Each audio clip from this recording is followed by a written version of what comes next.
Dito mga katropa ay nag-shoot tayo para sa reaction video natin sa mga lumang vlog. So ayun, hindi natin inaasahan na lumakas yung ulan at yun, hindi na marinig yung boses natin dito at that time. So yun lang yung vlog natin, from reaction video to short video. So yun lang, gagalingan natin sa sunod. Men, nag-shoot ako ng video ngayon eh. Lakasan ng ulan sa labas. Ingat po tayo ha, ingat po tayo. Yun o, lakasan ng ulan ngayon eh. Yun. Ingat po tayong lahat. Tag-ulan.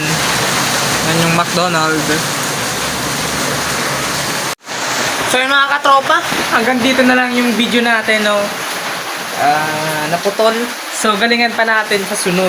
Kahit papaano may improvement yung mukha natin dun, and yung mga video natin nag-i-improve na ngayon. So nakaka-proud kasi meron tayong previous na video ko na upload natin. Kasi pwede natin yung balikan anytime kung gusto natin. Makikita mo yung noon sa ngayon na may improvement kahit 1%. Mag-subscribe ka na para updated ka sa mga upload ko. So yun lang, ako nga pala si Nerd, and peace out.